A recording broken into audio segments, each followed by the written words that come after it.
Hi, this is Catherine Morgan from Point A to Point B Transitions. I'm also with Miss Carol Roth today, and we're going to have a conversation about customer loyalty in the time of this crazy COVID crisis. Because Carol says that some small businesses, maybe a lot of small businesses, are dropping the ball and missing opportunities. Yes, Catherine. So I would say small and big businesses alike, and obviously every business is in a different position. There are some that have been mandated that they shut down. There are some that are shutting down for the health of their customers and their employees, and there are some that are deemed essential services and don't really have a choice and kind of have to be there. So it's all across the board. But I think that when we come out of this, there are going to be some key things that people look to in terms of whether they want to continue doing business with you. And I think the first thing is how you are treating your employees during this time.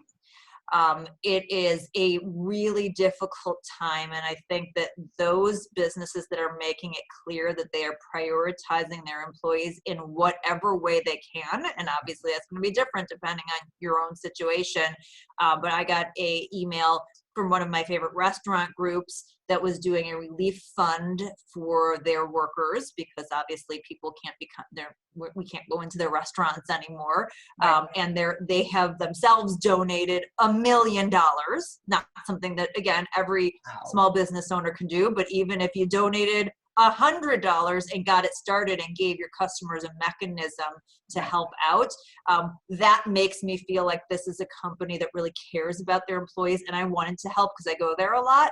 Right. So that's a really great way to say, we're in a bad situation, but instead of supporting us with gift certificates or whatever, here's what we're doing for our employees.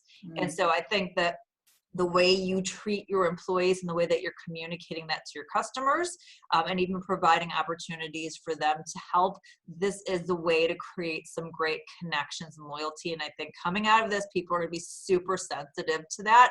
So instead of sending a generic email with whatever that generic message is that I've gotten from 9,000 businesses about COVID-19, tell me something specific about how you're treating your employees, and that's going to be great. The next thing I think is also how you're treating your customers, because obviously your customers are in a whole slew of different positions. Yep. Some who may have lost their own jobs or in a precarious financial situation, some who may be stressful. And so the more accommodating and lenient you can be with your customers, the better. I am waiting for some company that has a big loyalty program that depends on status, whether it's a hotel chain or a spa or whatever, to say, listen, we know you can't patronize us the way that you might like to, and so your status is going to be good next year. You don't have to freak out about when this is all over coming in and refilling it, because we're going to honor that because we know that this is an unusual situation. That would be like, oh wow, they're really thinking about me and my position and how I'm interacting with the company. So I think as a small business, you can do that and be thinking about how you can help your customers just in their own positions, just reaching out to them. And then the third thing I would say is how you morph your business model.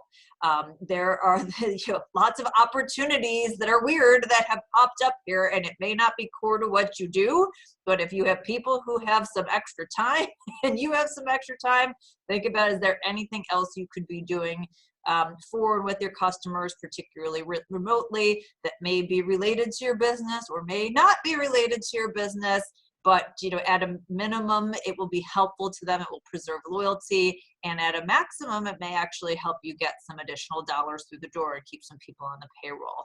So those are some of the things I think are going to be really important, and I know everybody's really panicking, so nobody's put that mindset out now, but you need to start doing it now. And frankly, it'll just take your mind off the distractions. Yeah, I've seen some interesting things in the marketplace. I'm sure you've noticed some of the distilleries and the beer companies have switched to making hand sanitizer. Yes. Which, is interesting. It's good branding for them. They're able to contribute. They look like good corporate citizens. I think that's smart. I, as always, like to share the major fails. Please do. The biggest fail to date is my health club. which sent an email saying, you know, we are shut down because of the Illinois governor's mandate, blah, blah, blah. Our people are going to be at home. And by the way, you can send us emails, but we're not responding. Like, we're shutting down, not working remotely. Too bad, so sad. And so So this is a huge opportunity. They could have done online classes streaming. yeah, you know what? They did send links to stuff. You know, here's this, you know, categories, online stuff. Like, they did send some of that, but to me, we can't go there. So they're billing our credit cards. We're all on auto bill. They're billing our credit cards anyway.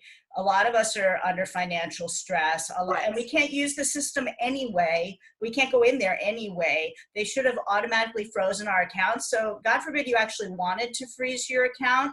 They've basically flipped us off and said, we are not taking calls. We're not responding to emails. You can't freeze your account. And to my mind, that is just utterly tone deaf and stupid. Well, and that's exactly it. It's how are you treating your customers in this time, and are you cutting them some slack? That's that second point I said. Exactly. You tell your customers, we are not charging you unless, as I said, it would be a great opportunity for them to put up a full schedule of classes, unless you want to opt in and transfer over to this, you know, particular set of online classes, or at least, you know, give some option to you so that you're in control of that.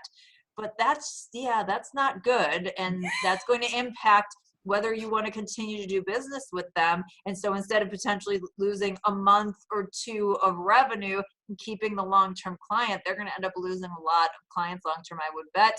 Potentially you. I'm not going to put words in your mouth, but you know what? It's going to make me have a second thought, because that's just dumb.